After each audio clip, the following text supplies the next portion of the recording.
प्रेमामध्ये वेड्या झालेल्या 16 वर्षीय मुलीने आपल्या बॉयफ्रेंडसाठी वडील आणि 8 वर्षीय भावाबरोबर अतिशय भयंकर कृत्य केले।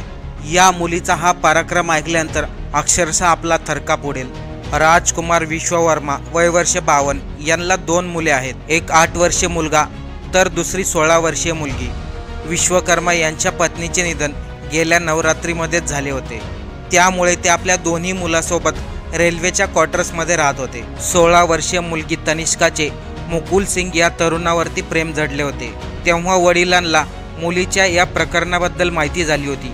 वडिलांनी तिला ताकीद देऊन सांगितले होते यापुढे त्या मुलाला कधीही भेटायचे नाही, परंतु प्रेमामध्ये वेडी झालेली तनिष्का तिच्या डोक्यात भलतेच शिजत होते। 15 मार्च रोजी मुकुल सिंग हा तरुण राजकुमार विश्वकर्मा यांच्या घराभोवती पहाटे 3च्या सुमारास फिरत होता। त्याच्याकडे त्यावेळेस गॅस कटर आणि काही हत्यारे होती। वडील आणि लहान भाऊ झोपला हे पाहताच तनिष्काने आपल्या प्रियकराला घरात घेतले।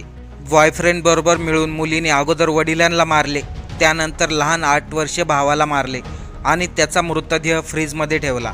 तेव्हा 16 वर्षीय मुलीने स्वतः आपल्या काकाला मेसेज केला आणि त्या मेसेजमध्ये सांगितले वडील आणि भावाला कोणीतरी मारले। मुलीच्या काकाने मेसेज पाहताच पोलिसांना या मेसेजबद्दल माहिती दिली। पोलीस 52 वर्षीय राजकुमार विश्ववर्मा यांच्या घरी पोहोचले, तेव्हा त्यांच्या घराचा दरवाजा बाहेरून बंद असल्याचं पोलिसांना आढळले।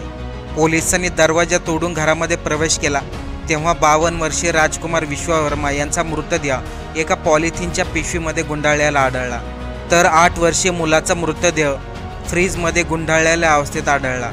पोलिसांनी आरोपी आणि त्या मुलीचा शोध घेण्यास सुरुवात केली। या घटनेला 4-5 दिवस होऊन गेले तरी देखील जबलपूर पोलिसांना हत्या करणारा तरुण आणि ती मुलगी काही सापडली नव्हती। या दोघांना पकडण्यासाठी पोलिसांनी 5 पथके तैनात केली। प्रत्येक जवळजवळच्या शहरामधील CCTV रेकॉर्ड चेक केले। अखेर त्यांना एका CCTV मध्ये आरोपी तरुण आणि ती मुलगी आढळली। पोलिसांनी त्या घटनेचा तपास केला, परंतु आरोपी मुलगा आणि ती मुलगी सारखे लोकेशन चेंज करत होते। त्यानंतर ते दोघेही जबलपूरमधून रेल्वेने प्रवास करून पुण्याला पोहोचले।